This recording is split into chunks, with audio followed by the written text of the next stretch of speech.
Bonjour et bienvenue sur Radio CNV. Je suis Diane Baran et je suis en compagnie aujourd'hui de Godfrey Spencer, qui est formateur CNV en Belgique depuis 13 ans, qui est aussi membre du board du CNVC et qui est actuellement membre du conseil d'administration de l'association belge.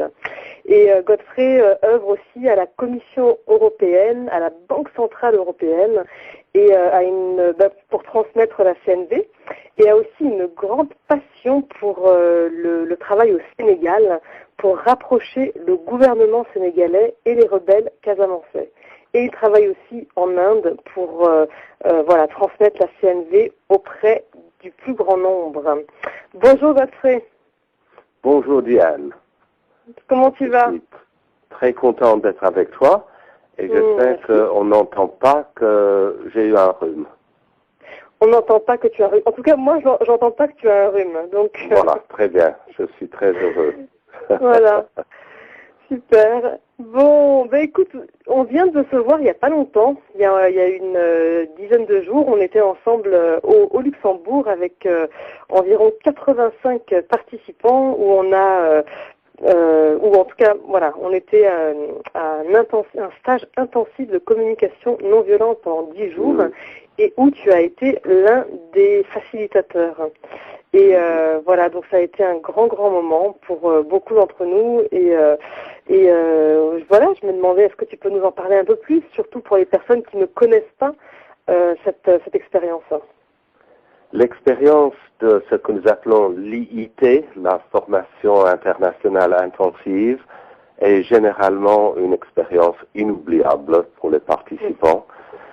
Je pense que j'ai assisté à une douzaine de ces formations moi-même au titre d'interprète pour Marshall et puis comme formateur, l'assistant dans cette tâche.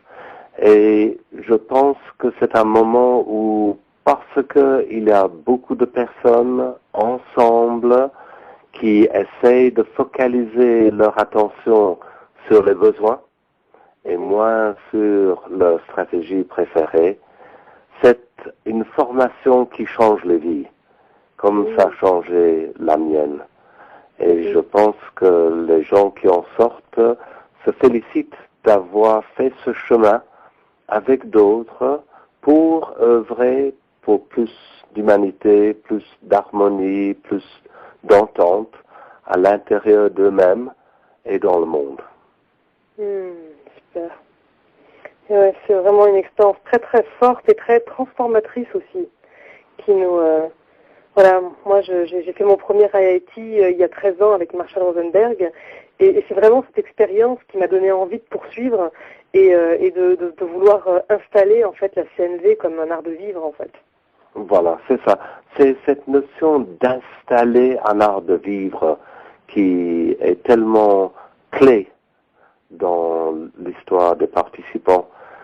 Et je pense que cette fois-ci n'était pas une exception. Nous avions une équipe de personnes extraordinaires. C'était la première fois que je rencontre Lucy Liu, qui est l'auteur du livre qui accompagne le livre de base de Marshall, et aussi la première fois que j'ai travaillé avec Dow Gordon, qui lui a pris la CNV en prison.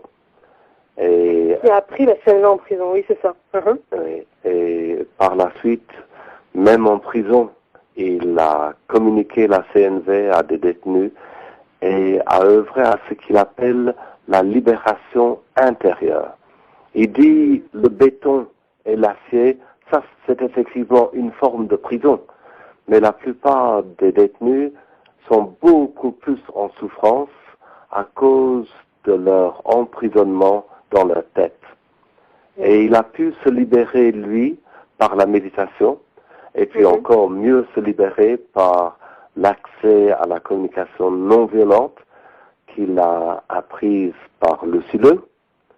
Et je trouvais que sa présence était vraiment très marquante. C'est un homme très centré, très au ralenti quand il communique, parce que il a un respect énorme pour les gens qui l'écoutent.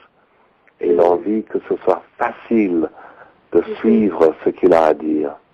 Et évidemment, il y avait quelqu'un de très très connu en francophonie, c'est Anne Bourrit, qui est probablement la formatrice la plus connue en francophonie. Elle travaille dans tous les coins du monde où on parle français. Elle donne même parfois des formations en anglais. Et c'était une grande joie pour moi de la retrouver, d'être en équipe avec elle. Et oui, et vous avez partagé en fait le thème de l'émission, c'est entre autres sur la vulnérabilité, et tu parles de Dao qui a travaillé en prison et qui nous a vraiment partagé sa vulnérabilité, voilà, avec une grande profondeur, et ça nous a tous beaucoup émus aux larmes en fait. Et voilà, donc c'est un thème là que j'aimerais introduire en fait avec toi maintenant. Oui, oui, oui. Et je pense que ça, c'est une de mes grandes découvertes grâce à la CNV. C'est de découvrir que la vulnérabilité, qui rimait précédemment pour moi avec faiblesse, est en fait une force énorme. Et ma première expérience de la vulnérabilité que j'ai ressentie comme une force, c'était lorsque j'ai été appelé dans une grande entreprise américaine où ils venaient de limoger le 6e directeur le plus important. Et dès son départ, il y a eu mutinerie à bord et le personnel se disait, oui, mais qui est le suivant? Est-ce que c'est moi le suivant? Est-ce que ça va continuer comme ça? Et ils ont dit, est-ce que vous voulez bien écouter le personnel? Et j'ai dit, bien sûr. Et pendant la conversation, j'ai cité ce poète soufi, Rumi, que j'aime beaucoup, et qui disait, au-delà de qui a tort et de qui a raison, il y a une prairie. Je vous y donne rendez-vous. Et je suis tellement ému quand j'entends ce que ce poète a dit, ou quand je le répète, que j'avais des larmes aux yeux, et j'avais un couac dans la voix, et j'étais entouré du directeur général, le contrôleur financier et le chef des ressources humaines. Et je me suis dit, bon, maintenant, ils voient à qui ils ont affaire, et peut-être ils vont décider qu'ils ne veulent pas un pleurnichard pour écouter le personnel. Et quelques minutes après, le directeur général me dit, et combien vous demandez? Et je dis un prix, et il me dit, c'est à peu près le double de ce que donnons nos consultants habituellement, c'est bon. Alors j'étais très très étonné que ma vulnérabilité n'ait pas été perçue comme une faiblesse. Et depuis lors, je ne me cache plus. Si j'ai une émotion, je la montre. Et je pense que comme je m'en remets très vite, parce que c'est tout à fait dans mon authenticité, ça ne gêne pas les gens. Je pense que ça a gêné une personne dans une grande organisation. Il m'a dit ça en boutade. Il a dit, j'ai beaucoup apprécié que vous nous montriez ce que vous êtes. Il a dit, pour vous, j'ai constaté qu'il vous faut 2 ou 3 minutes pour retrouver votre sérénité. Il a dit, moi, devant vous, il m'a fallu une demi-heure. Donc, je pense qu'il y a aussi une question d'apprivoiser ses émotions. Et sinon, pour moi, la vulnérabilité est une force. Oui, la vulnérabilité est une force. Et qu'est-ce qui a fait que, parce que tu aurais très bien pu réprimer en fait ton émotion, surtout devant en entreprise, hein, en entreprise où les émotions sont quand même pas mal réprimées, on a peur, et qu'est-ce qui a fait qu'à ce moment-là, voilà, tu as trouvé la force de puiser et d'exprimer ta vulnérabilité? Et c'est curieux, je ne pense pas que c'était une force de laisser sortir mes émotions. La force était perçue après parce que j'ai exprimé ma vulnérabilité et que je ne me suis pas effondré. Donc je crois qu'il y a une différence entre s'effondrer et se vulnérabiliser. Et je pense que si les gens sont très très accueillants devant la vulnérabilité de quelqu'un, c'est qu'ils se disent, il est vrai. Il ne nous cache pas quelque chose. Et je pense que j'avais à cœur de ne pas me cacher. Et donc, fort de cette expérience-là, j'ai continué à ne pas me cacher, mais me montrer tel que je me sens à tout moment. Et maintenant, c'est un apprentissage. Du tout. Comment? C'est un apprentissage. C'est vraiment un apprentissage. C'est quelque chose, je crois, qui est à apprivoiser. Moi, je pense que j'ai mis 40 ans pour repleurer. Quand j'avais 4 ou 5 ans, on me dit, tu es un grand garçon, tu ne pleures plus. Et effectivement, à partir de 4 ou 5 ans, j'ai pleuré de moins en moins, jusqu'à oublier presque complètement comment pleurer.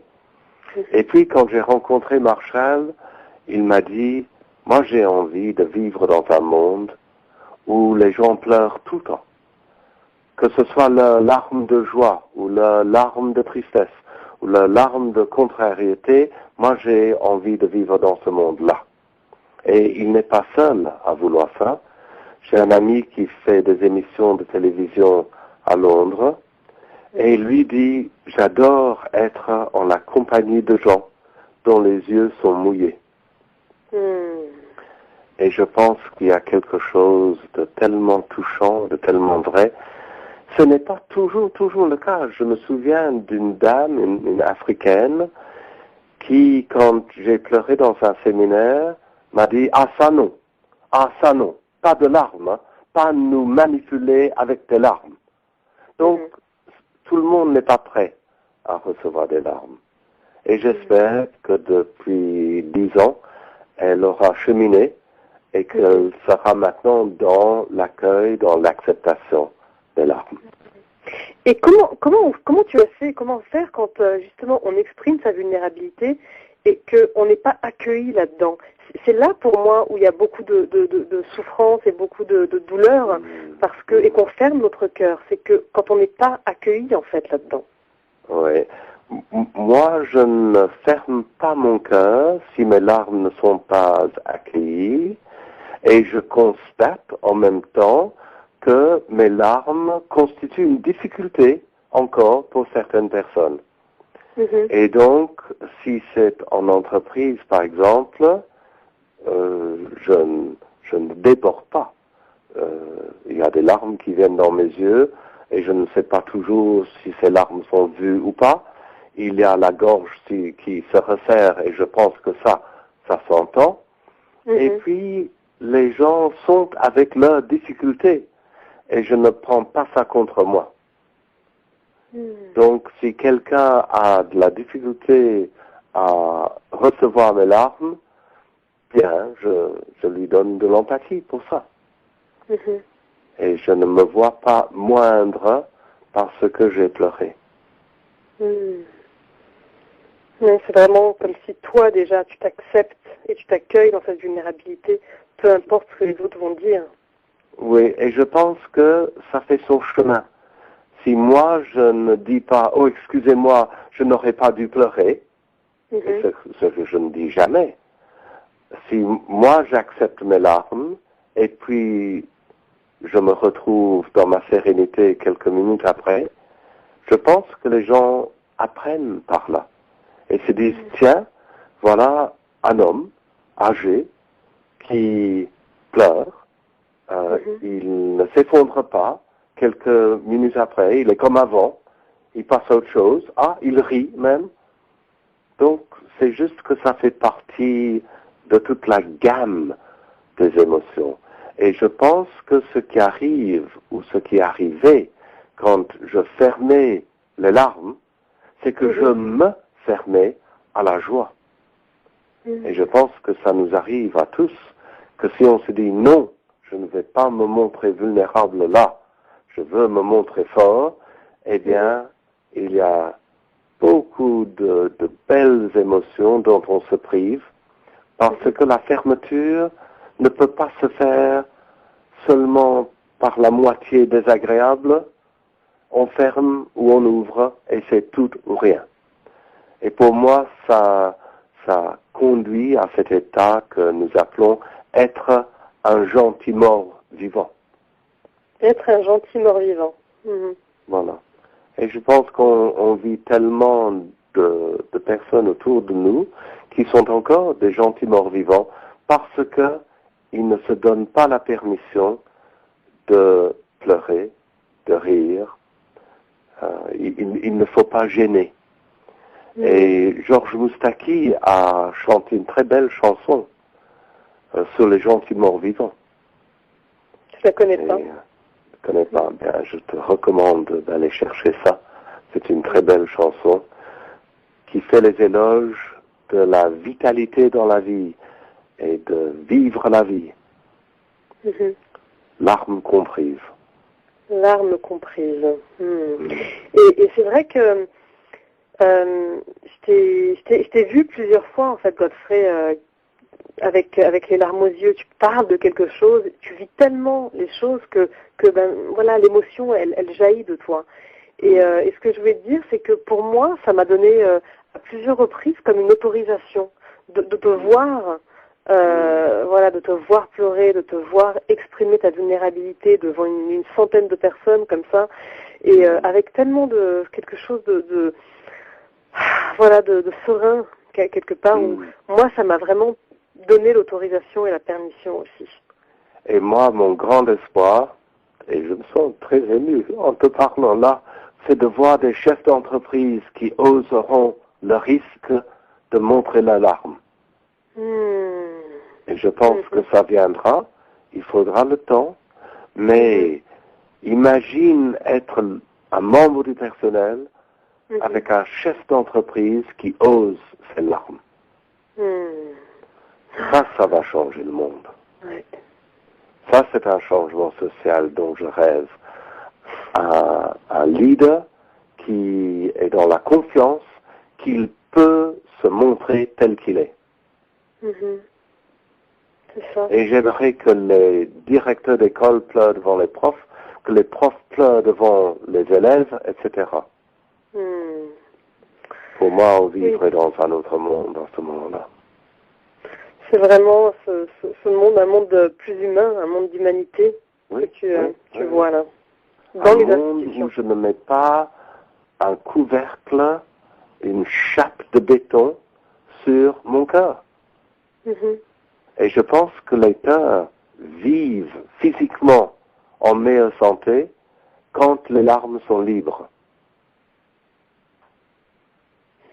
Et qu'est-ce que ça prendrait, qu'est-ce que ça prend alors pour que justement dans notre société, dans nos institutions, on se donne la permission de vivre ça entre voilà, pour entre moi, employés, l'endroit où commencer, c'est le berceau.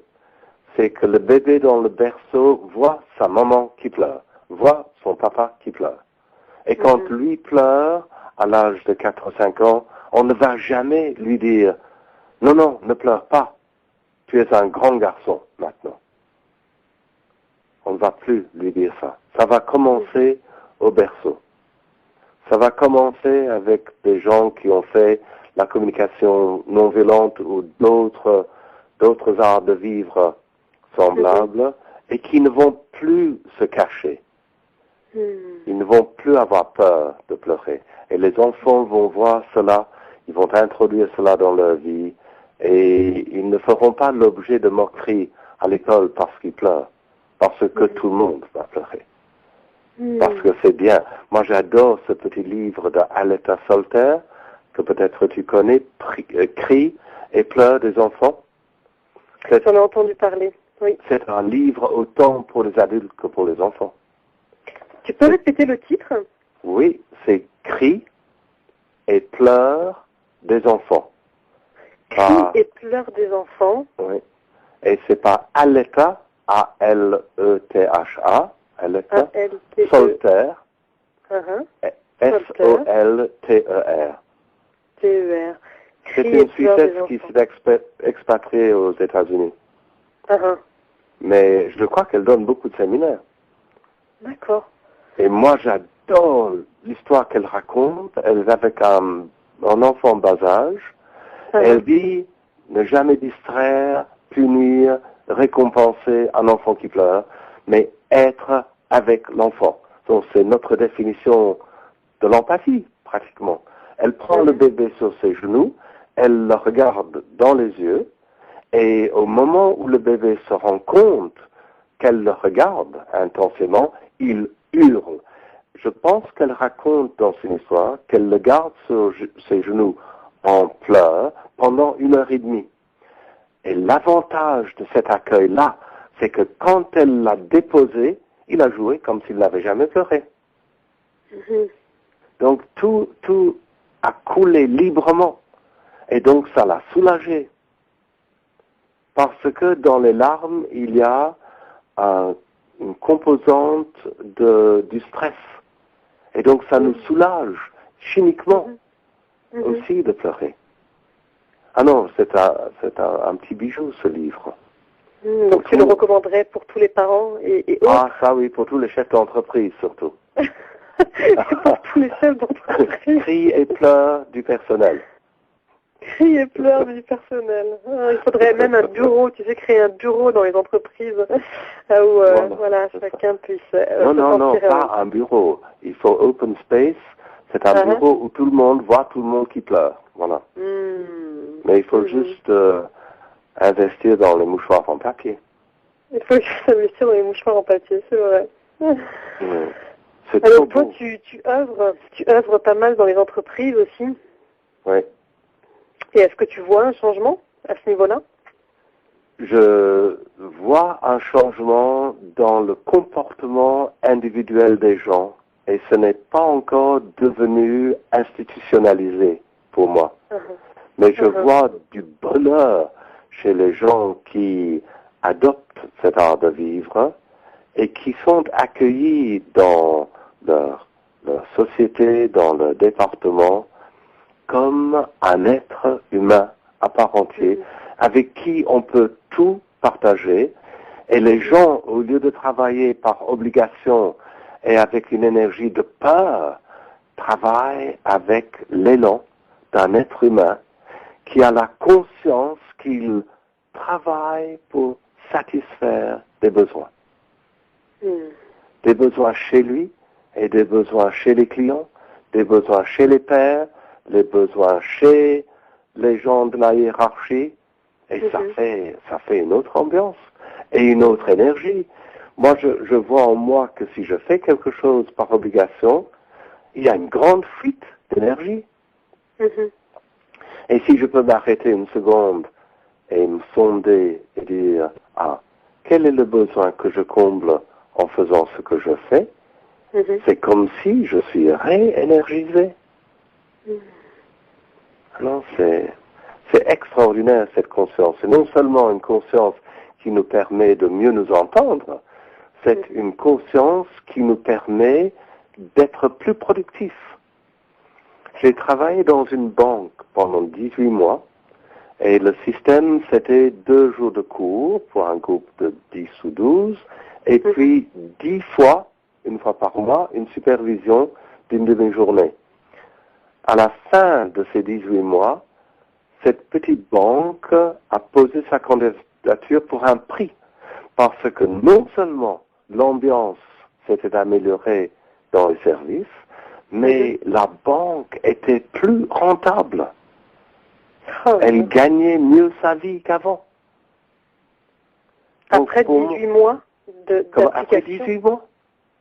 Donc on se dit, c'est quand même vérifiable. Oui.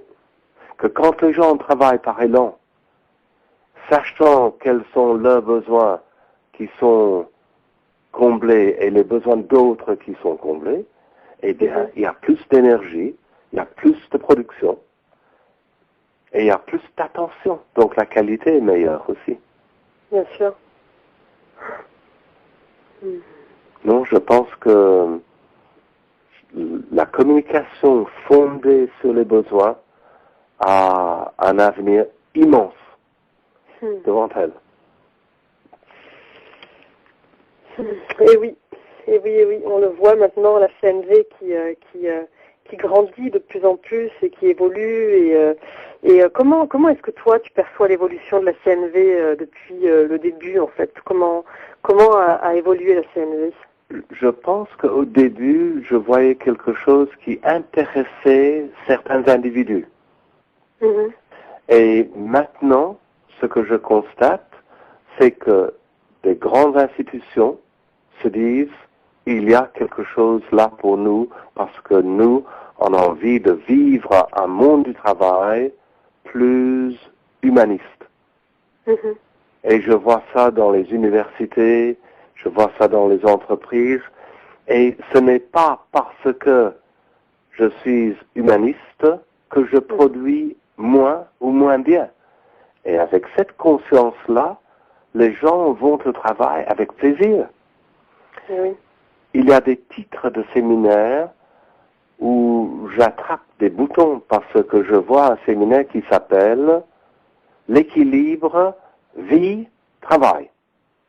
L'équilibre vie-travail. Vie-travail. Donc d'un côté il y a la vie et de l'autre côté il y a le travail, implicitement sans vie.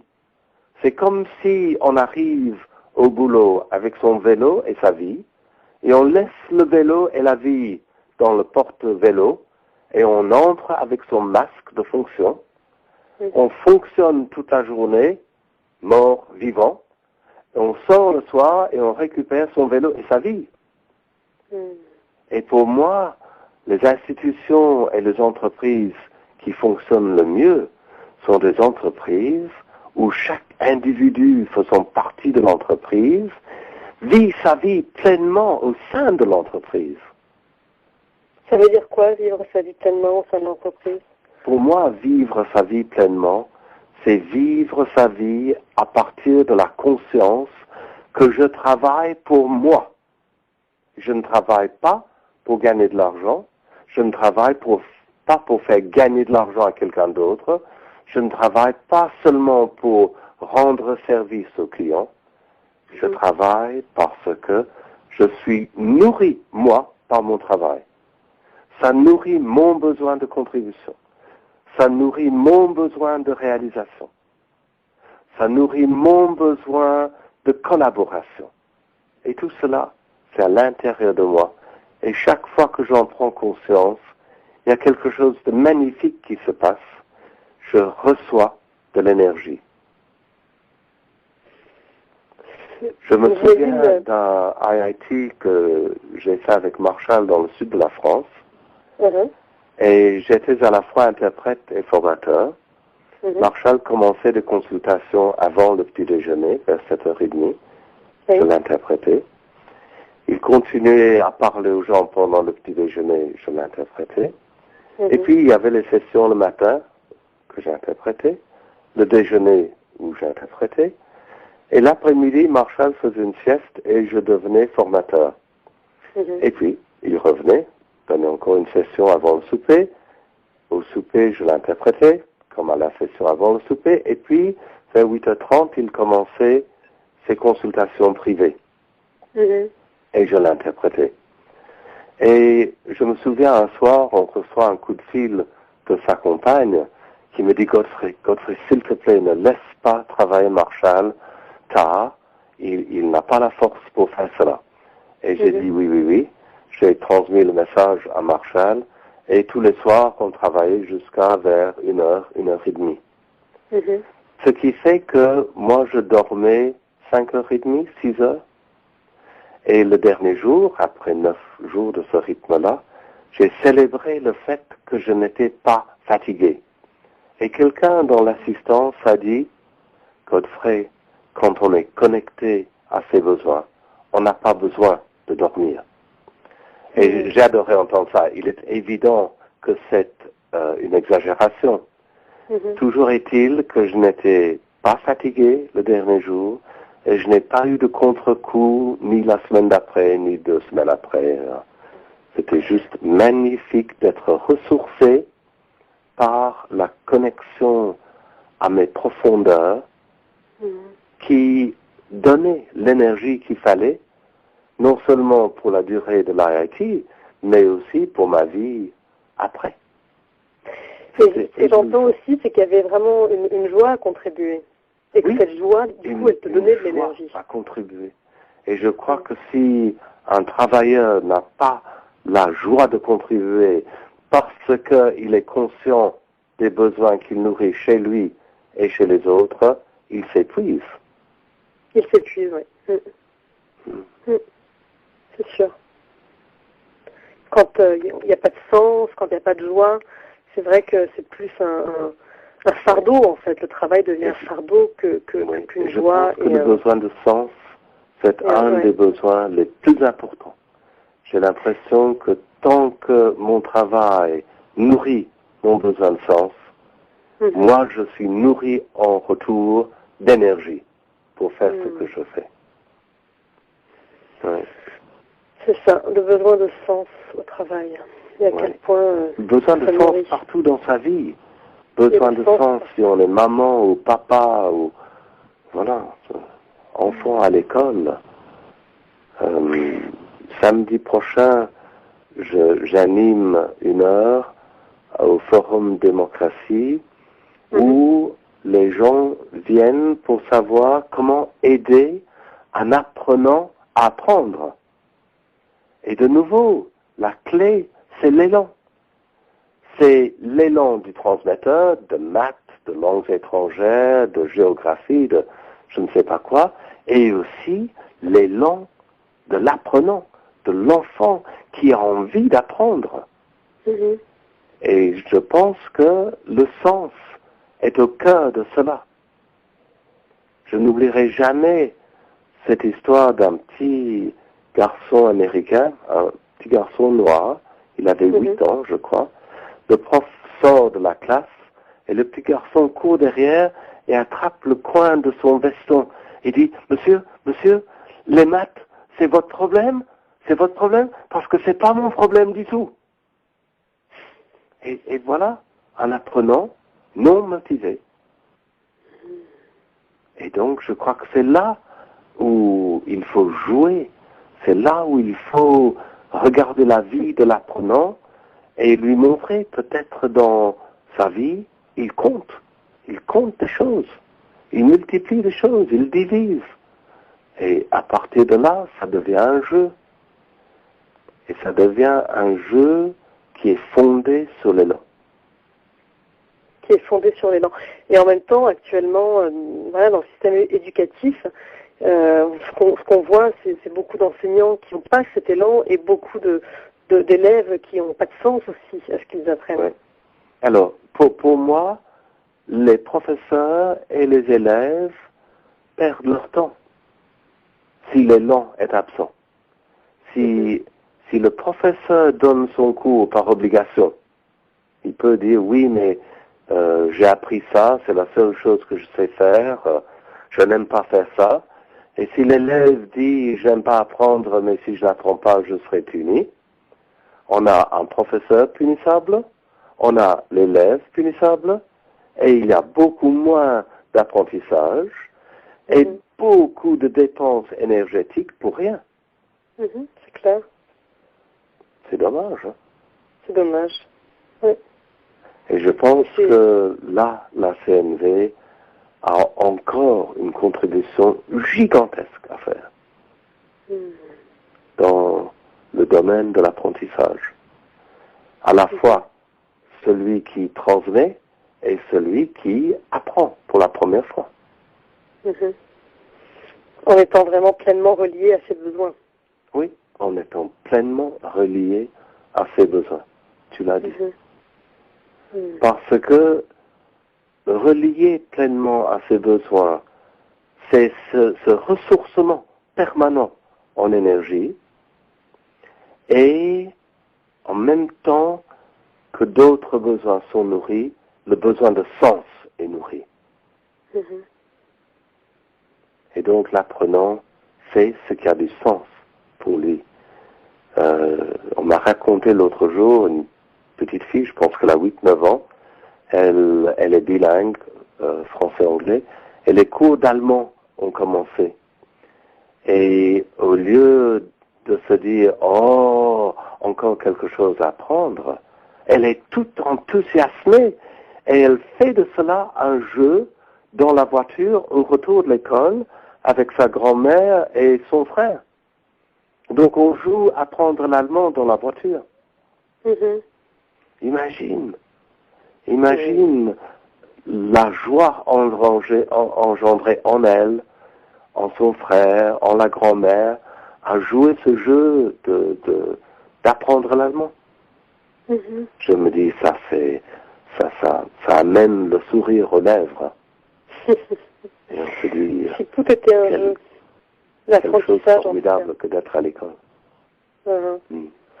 Et surtout pour les enfants qui ont tellement besoin de jouer, qui sont tellement connectés à l'énergie du jeu. Oui, c'est ça. Et c'est comme Marshall disait, il y a deux besoins fondamentaux dans la vie, c'est la sécurité, et puis il y a le jeu, il y a cet aspect ludique de la vie. Et ça énergise. D'accord, il parlait de la sécurité du jeu, c'est ça? Oui, donc quand tu enlèves les poupées russes et que tu découvres qu'à l'intérieur de compagnie, il y a un besoin d'appartenance, qu'à l'intérieur d'appartenance, il y a un besoin de sécurité affective, tu descends petit à petit vers la sécurité. Et par une autre voie, vers le jeu.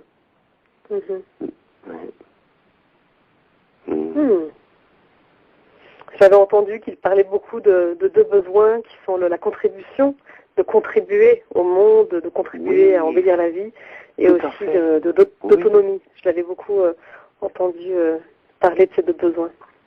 Oui, tout à fait. Oui, c'est merveilleux de se dire qu'il n'existe pas un être humain sur la Terre qui n'ait pas eu l'expérience d'un besoin de contribution au bien-être des autres non comblé dans sa vie. C'est un besoin fondamental. Oui.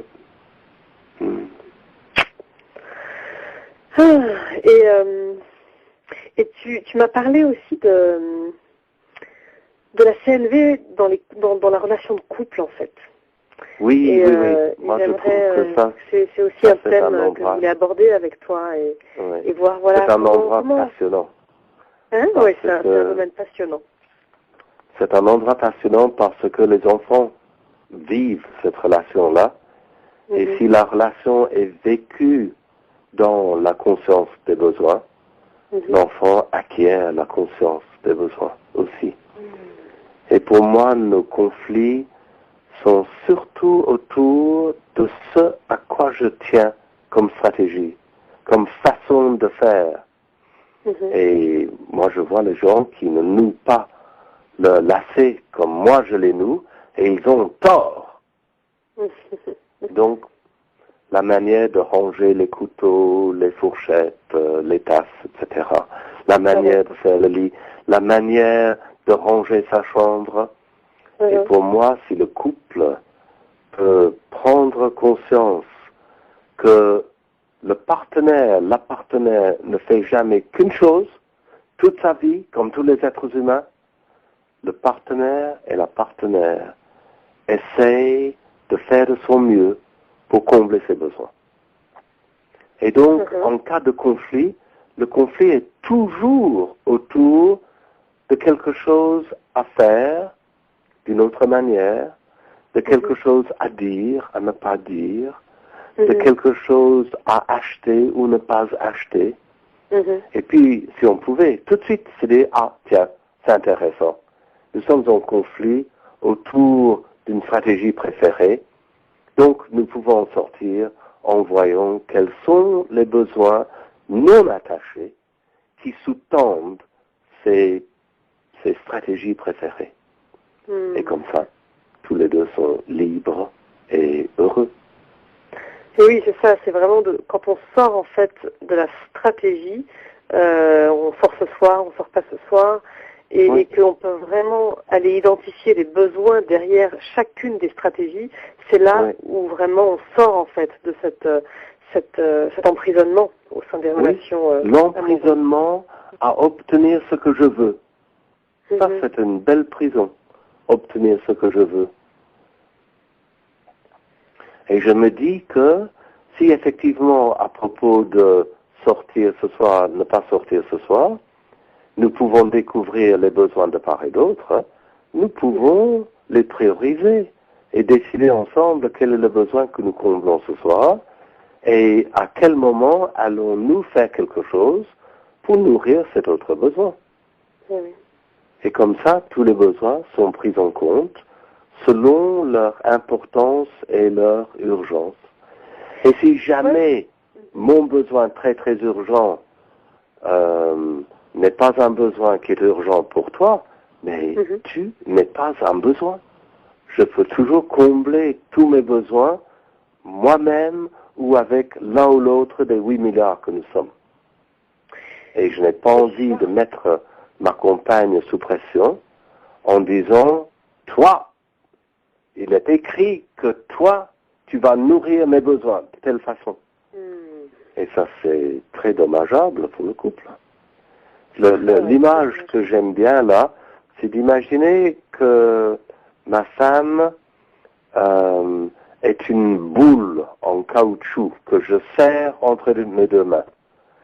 Et je lui dis, il est écrit dans ta description de poste que comme tu es une épouse, tu vas préparer le repas pour ton mari tous les soirs.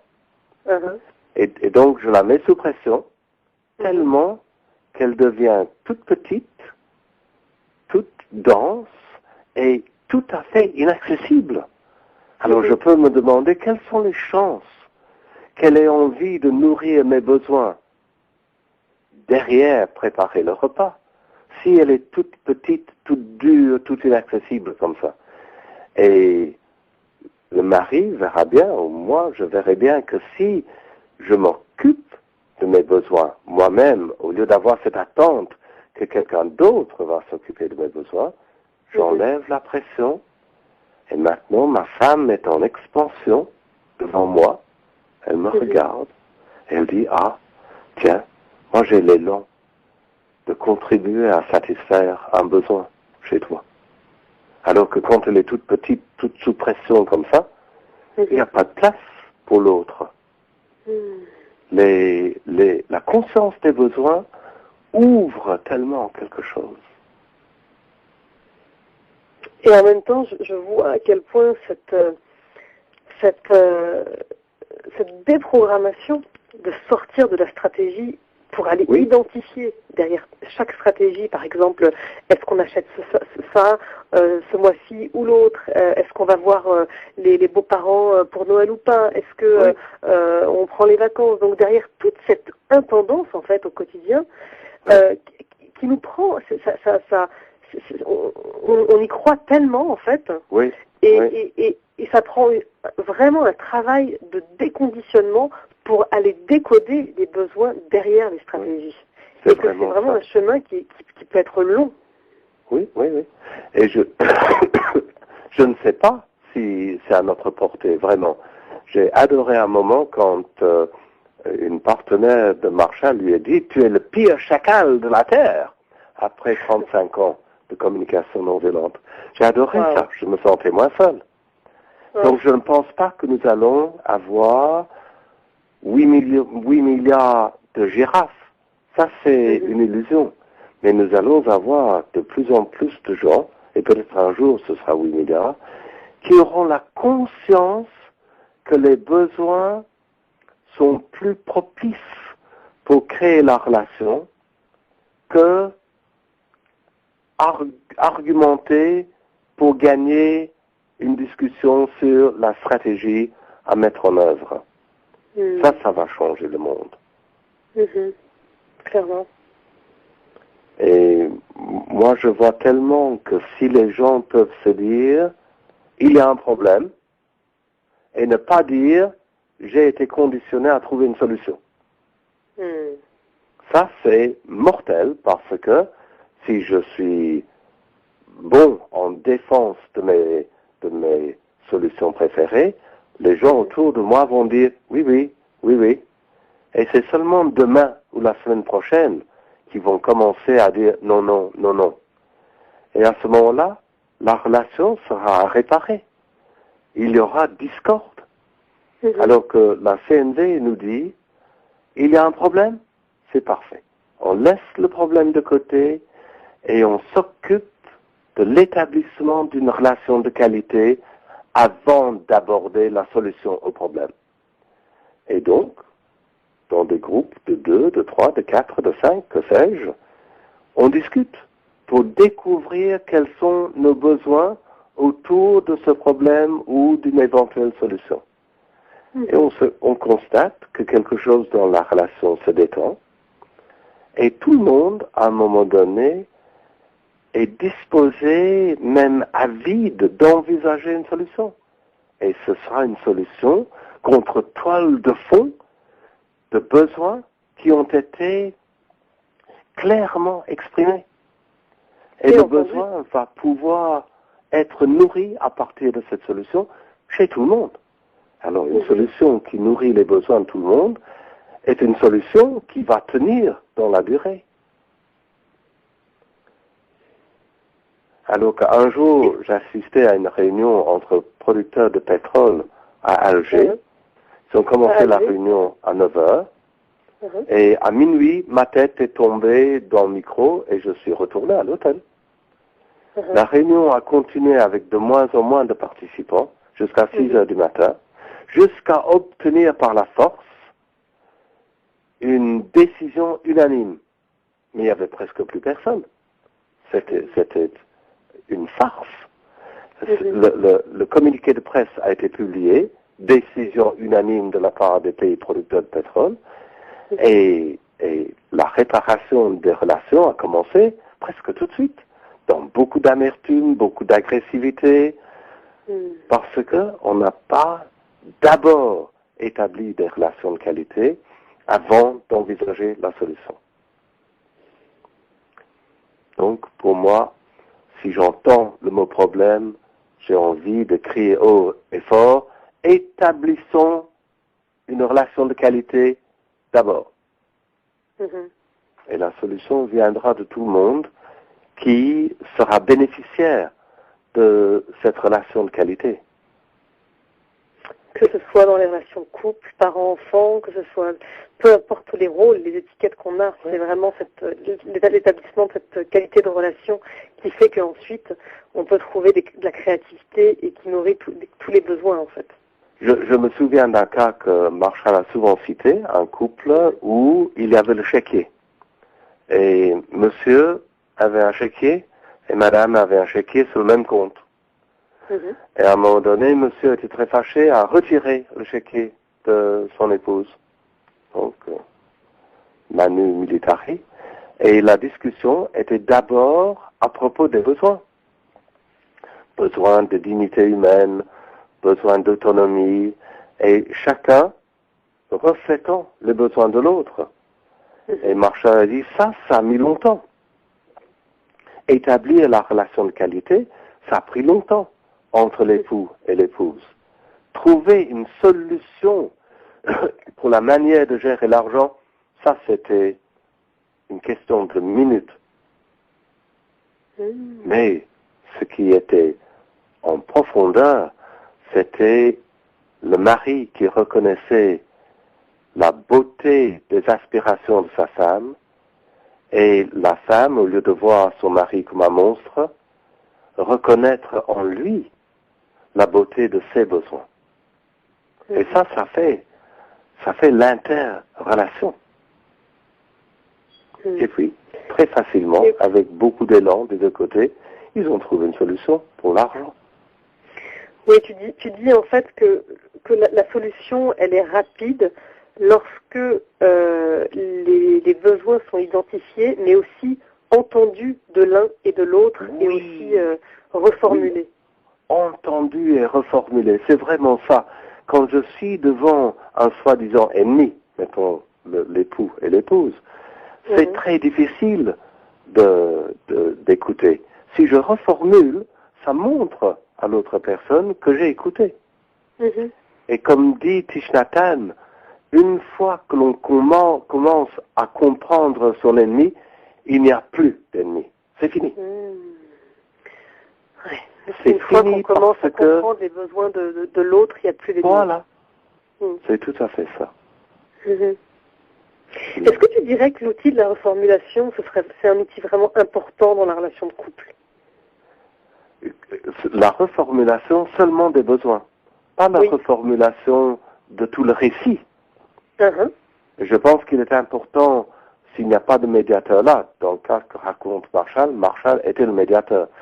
Dans le cas où il n'y a pas de médiateur, c'est important que les deux notent les besoins qu'ils entendent et devinent des besoins quand ils ne les entendent pas.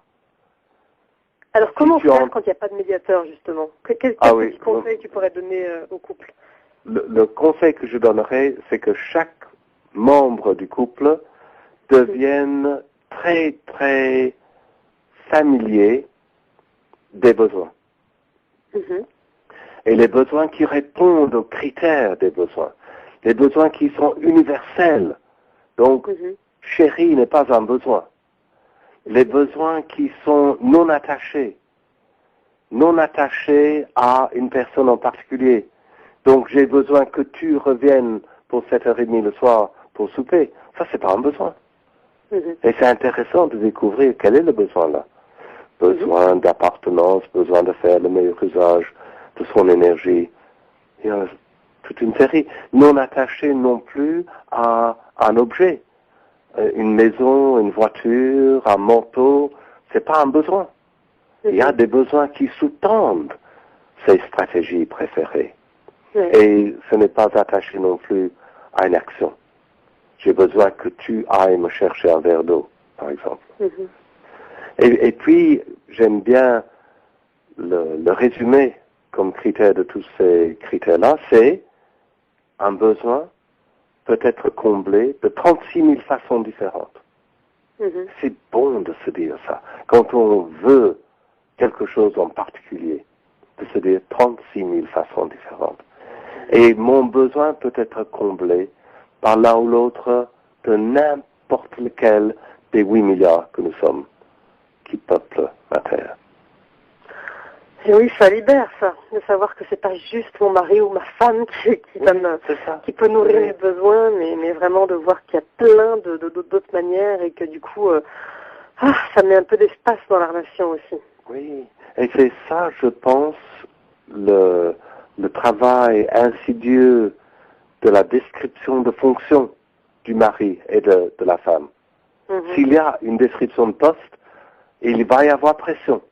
Et s'il y a pression, ce n'est pas l'élan qui va conduire vers l'action, mais la peur. Peur que quelqu'un va lire ma description de fonction et dire « Ah, l'axe n'est pas conforme ». Et ça produit beaucoup de dégâts. Ouais.